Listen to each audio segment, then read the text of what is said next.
Good morning and welcome to Shattering Myths, a program devoted to the fastest growing and largest segment of society. To those of you who, like me, realize that all of the world's religious, political, economic, and military institutions are corrupt, counterproductive, and irresolvable. I am Yahowah. Our phone number, if you would like to participate anytime over the next 2 hours, is toll-free 877-376-45. I received this note while I was on vacation a week or so ago. Hi, Yahowah. Welcome back. Gee, I didn't know that the Pope could declare the Yobel year. What follows is an article on the Pope declaring what he called a jubilee, which is just one of thousands of Christian corruptions of the Torah, prophets, and Psalms, of Yahowah's terminology. The actual time is a Yobel. It is on the same sequence as is a Jubilee. This Jubilee was declared by the Pope 50 years from something that was considered important to his church, not something that was considered important to God. Why? Because God does not matter in Roman Catholicism. God is irrelevant in Roman Catholicism. The church is their God. There is nothing in Roman Catholicism that supersedes the church. And for those who are new to this program, there is no correlation whatsoever, no intersection, no association of any kind between God and the church. And for those of you who have been duped into believing that Jesus Christ created his church and that he has a church, you would be wrong on Jesus, on Christ, and church. What he said in Hebrew to an audience, in this case his disciples, who were fluent in Hebrew. He did not speak Greek. He did not speak English. They did not speak Greek. They did not speak English. The closest word to the word that is translated, that is used to translate what Yahowah said in Hebrew, is ecclesia.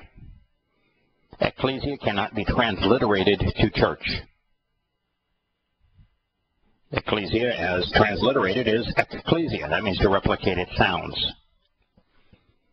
It can't be translated to church either, which means to replicate its meaning, because it does not mean church. Church is the name of a pagan sun goddess, the daughter of Helios, in the Germanic religions. No, ecclesia means called out. Ecclesia is to call, and ek in Greek means out. Well, there is a very important title, one that Yahowah came to enable, one that Yahowah was the living embodiment of. And yes, his name is Yahowah. It means Yahowah saves. Identify who he is and why he is here. And that is the mikra. Based upon the Hebrew word kara, it means to call out. He was establishing his mikra. If you don't know what a mikra is, that Yahowah has 7 of them, that he has invited you to be called out and to meet with him 7 times a year, then you don't know God. Then just like the Christian church, you have no affinity with him whatsoever. You've never talked to him. He's never heard you speak. He does not know your name. He has no idea who you are. And you most certainly are not saved. That is the reality of all of this. So this Pope established his Jubilee based on something that was important to his church, because the church and the Catholic God are one in the same. These Yobel, which means the year of Yahowah's Lamb, and it's Yah's Lamb, Yobel is a contraction of the Hebrew word for lamb and the Hebrew name of God, Yahowah. It's Yobel. That the year of Yahowah's Lamb is 7 times 7 plus 1. 7 times 7 is the formula that Yahowah uses throughout his Torah, prophets, and Psalms. It's the formula of creation. It's the formula for salvation. It's the formula of everything that's important to God. 7. And 7 times 7 plus 1 is the timing of the Yobel. It is celebrated annually with Shavuah, which is 7 Sabbaths. Again, the promise of 7. Shavuah. And it is celebrated every 50 years with the Yobel. Every 50 years. Everything that's important to Yahowah has occurred not just on a Yobel year, but on very specific Yobel years. You see, 40 in Hebrew is the number of a time of completion. The rains came for 40 days and 40 nights. The children of the Exodus, after having spent 400 years as slaves, wandered in the wilderness for 40 years. Yosha was tested for 40 days and 40 nights. 40 is the time of a period of testing. It is also a period of time of measuring unique intervals. For example, Moshe and Yahusha and the children of Israel, their elders, were on Mount Moriah to receive the Torah for 40 days and 40 nights. And so if you take 40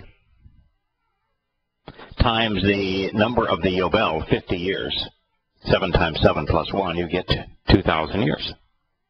So if you look at the time of Adam and Chawah's eviction from the Garden of Eden, when the countdown had to be set for our reconciliation in the covenant relationship, that occurred in 3968 BCE.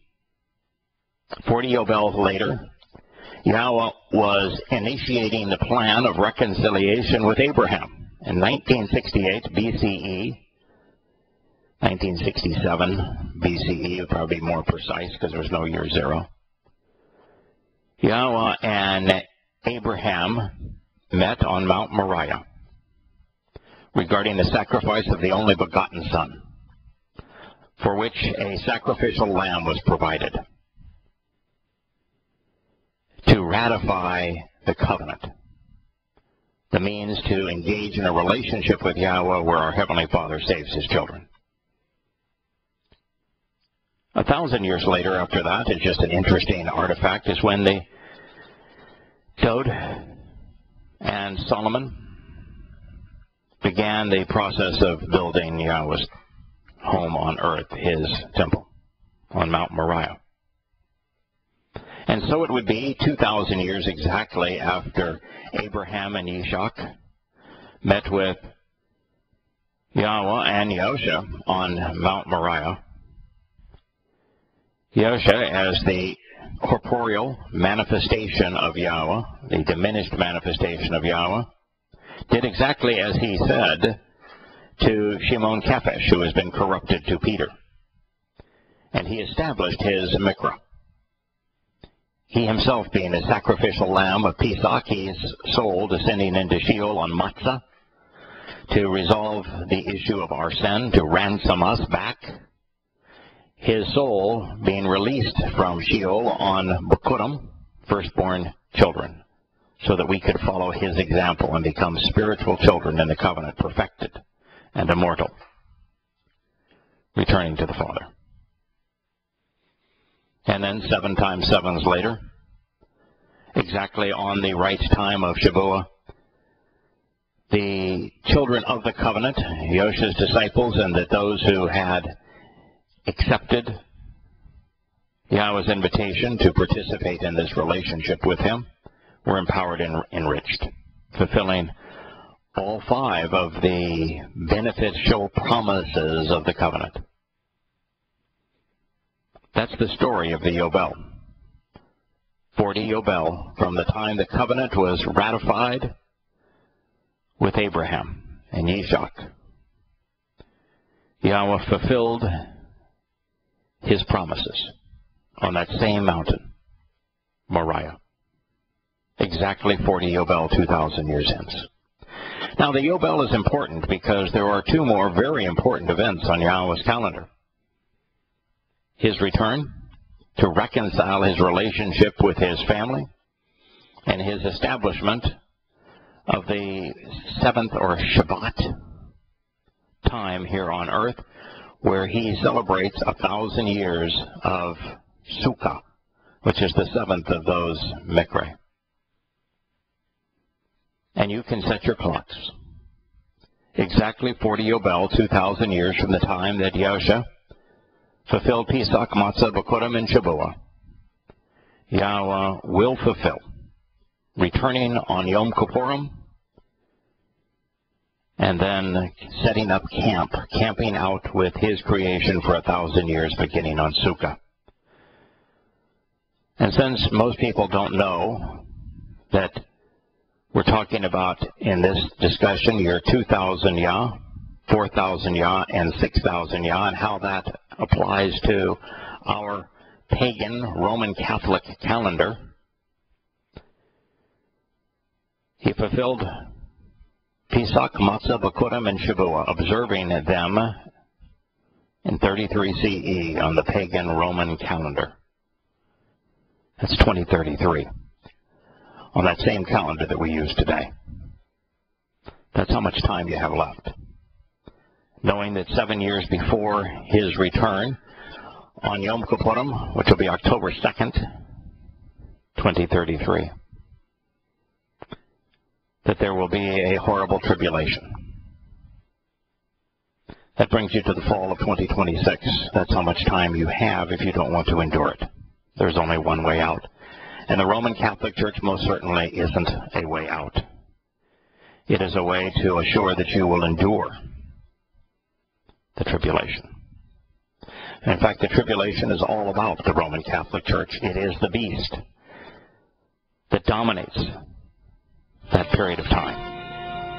It is the very beast that Yahowah so eloquently warned us about through his prophet Daniel. And so all this Pope is doing with his Jubilee is announcing that the Church and his God and its God are one, and that they will endure the tribulation that is to come. So here's the article. It says Vatican City, Pope Francis. Vatican City, it's amazing too, isn't it? That first of all, they put their capital in Rome. So there's no, and they even named the church the Roman Catholic. And here's the very beast that Yahowah was talking about in Daniel. It says it's the most vicious beast of all time. And that unlike the other empires, the Babylonian, the Persian, and the Greek, that the Roman Empire would never die. That it would continue on through the last days. And so the Roman Catholic Church, by establishing its heart in Rome, by calling itself Roman Catholic, is identifying itself with what Yahowah calls the most debilitating, vicious, deadly beast of all time. And yet they're clueless to it, but most people are clueless to it. But if you read Daniel, it's impossible not to recognize the Roman Catholic Church as the outgrowth of the Roman Empire that is so devastating in the last days. So anyway, in Vatican City in Rome, Pope Francis Pope is, by the way, a pagan term. All of the Roman emperors called themselves Pope or Father, and so it's a term that was just taken from the Roman Caesars. On Friday marked the second anniversary of his election by declaring a jubilee that will be interpreted as a powerful signal of his commitment to reforming the church. Oh, yeah, right. You know, the issue here is that 50 years ago, there was a Vatican Council that, in fact, here the article, the Extraordinary Holy Year dedicated to the theme of mercy has been called to celebrate the 50th year of a groundbreaking Vatican Council that transformed how the church related to a modern world. Yeah, 50 years ago, the church says, you know, we're presenting all of our sermons and have for the better part of 1,000 years. in Latin, not a clue, not a person understands them. We're talking to ourselves, and no one else can even listen. So the only people, everybody going to Roman Catholic Church, they said, oh yeah, the pageantry's nice, the songs are nice, and I don't know the lyrics, of course, and the sermon is completely meaningless to me because no one understood Latin at that time. But they're even speaking in the Latin of the language of the Romans, still speaking the language of the Romans, even though no one else spoke it. Yeah, it's pathetic. Anyway, that's when they ended the obligation to have religious services conducted in Latin. You know, probably they were better off having them in Latin, because all they do now in English and other languages around the world is lie to their constituents. So what's the difference between lying in a language they don't understand and lying in a language they do understand is that they're more likely to beguile people by lying to them in a language they understand. Anyway, the Jubilee year will begin on December 8th and will run through November 20th of 2016. November 8th is the holiest, one of the holiest dates on the Catholic calendar is the Feast of the Immaculate Conception. Yeah. You know, why don't you look and see if Yahowah has a Feast of the Immaculate Conception. First, I'd like you to do two things. One is I'd like you to find a feast that the Roman Catholics celebrate that Yahowah has invited us to attend. I want you to find one that one of Yahowah's, I mean, they're very clearly identified. They're identified throughout the Torah, prophets, and Psalms. So I'd like you to find one, Pesach, Matzah, Bakodim, Shavuah, Teruah, Kippurim, or Sukkah. I want you to find one that the Roman Catholic Church celebrates. And Yahowah's instruction was, you either meet with him during each of them, you answer his invitation, or go away. And I want nothing to do with you. And so I want you to find which of them they celebrate. And then I want you to answer the second question. Which of those that they actually, of their own feast that they celebrate, does Yahowah celebrate? Has Yahowah endorsed and invited us to? And you'll find there's no correlation whatsoever in either list. Now, if you're a Roman Catholic and you realize that God has established 7 dates to meet with him, and that Yosha, the person that you misnamed Jesus, observed them all. And he told you to as well. And you don't observe any of them, and your church ignores all of them, even condemns them, and your church has established its own holy days that have nothing to do with God. Once you know that, if you don't leave the church angry as hell for them having misled you, then you're a moron. You deserve the fate that is awaiting you. You're just stupid. And if you're going to reject this information because it's in conflict with your religious beliefs, then you're incapable of thinking. Go away.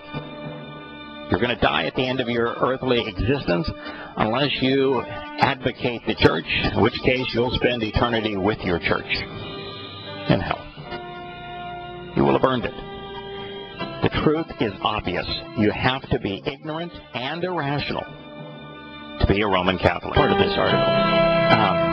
It was assumed by making this decree that the Pope will not be a long-serving Pope. In fact, he says, I have a feeling that my pontificate will be brief, he told Mexico's television channel in an interview to mark his anniversary. 4 or 5 years, I don't know. 2 years have already gone by. Quote, it's a vague feeling that I have that the Lord chose me for a short mission. I'm always open to that possibility. According to Yahowah, the Lord is Satan's name and title. So if the Lord chose him, then he's in poor company.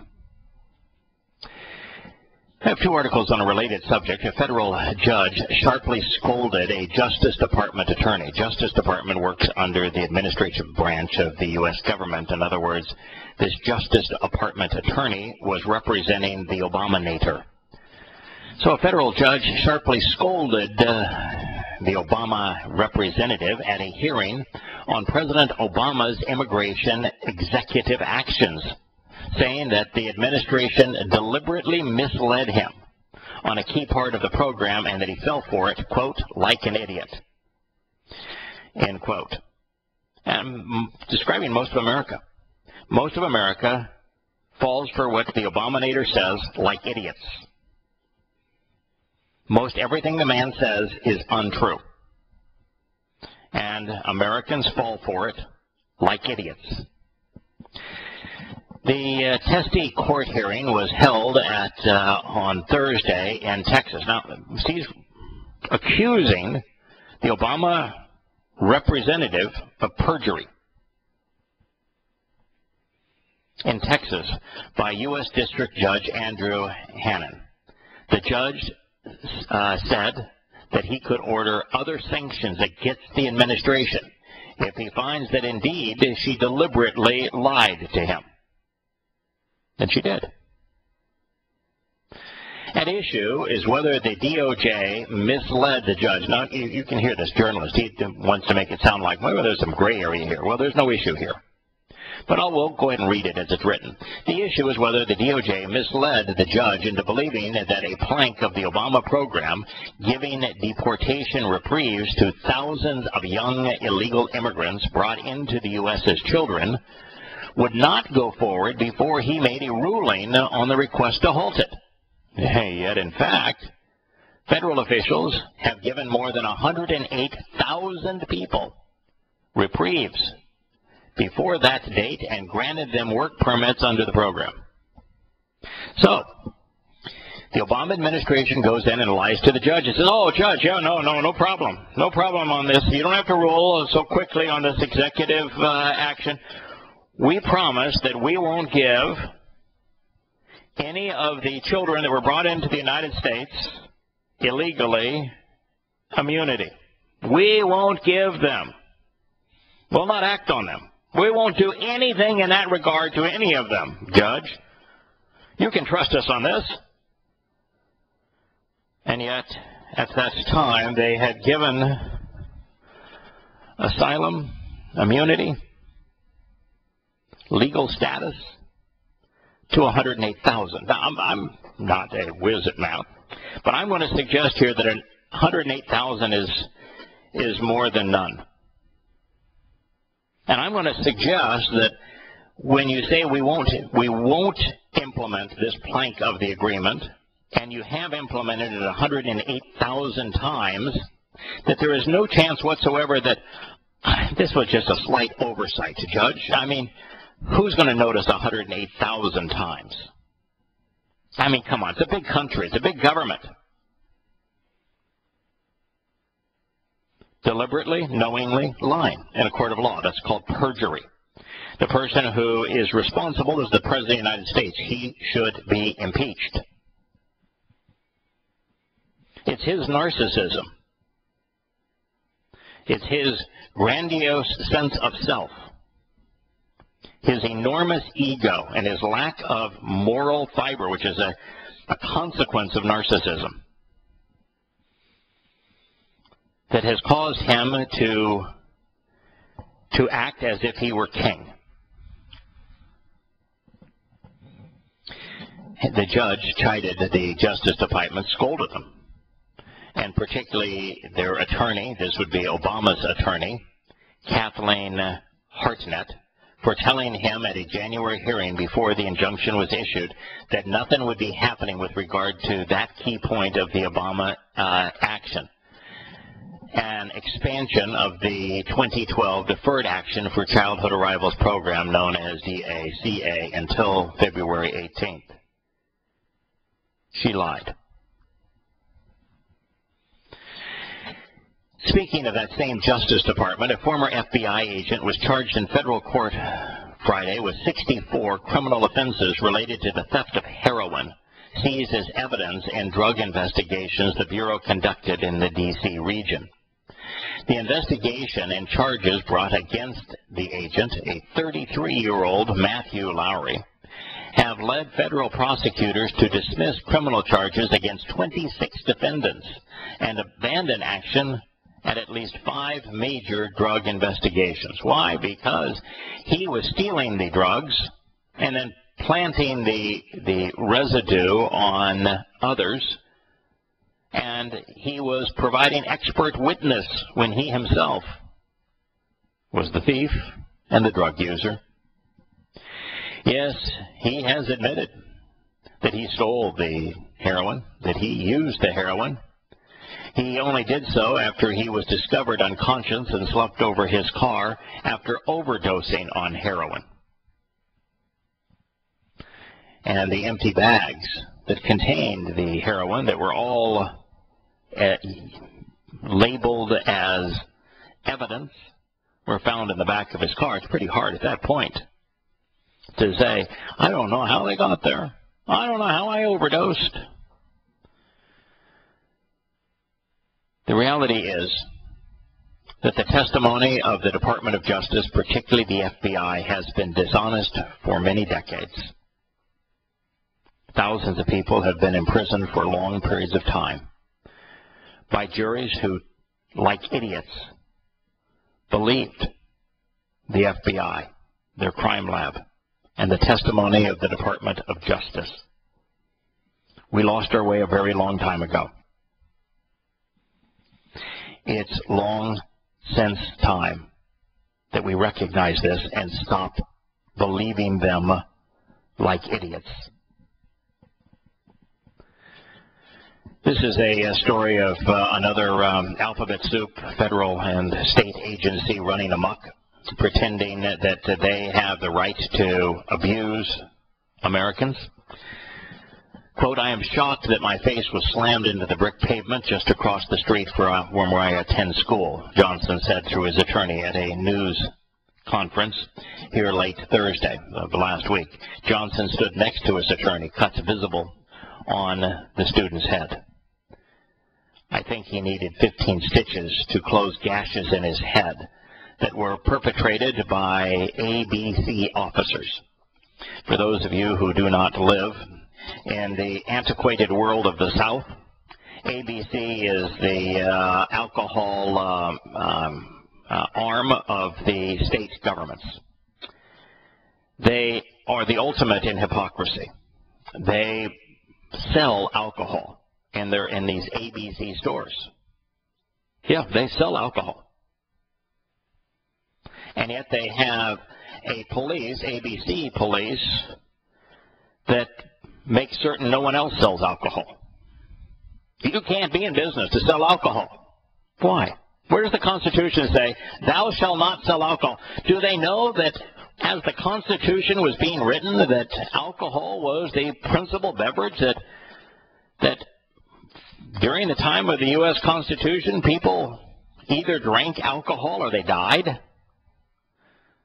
That alcohol was the very nectar of civilization, because if you drank water, it killed you, particularly in towns and cities and villages. In fact, it didn't matter where you drank the water, it would kill you. And so, since they didn't know that boiling would resolve the problem, what turned out to be the case is that alcohol solved the problem. And so they made illegal something that Americans almost ubiquitously did. They brewed. They distilled. But they made that illegal. No, but it's legal for them, not legal for you.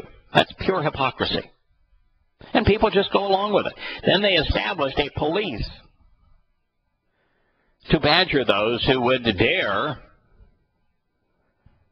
brew their own and not pay the government their brew taxes, not sell it through the government stores.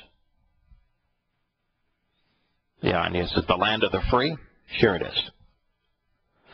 You know, this is not the first person the ABC has abused, and they abused this man because he gave the zip code of his mother. I mean, he's living, you know, in the University of Virginia. This young man comes from Chicago. He's on full academic ride at University of Virginia, and he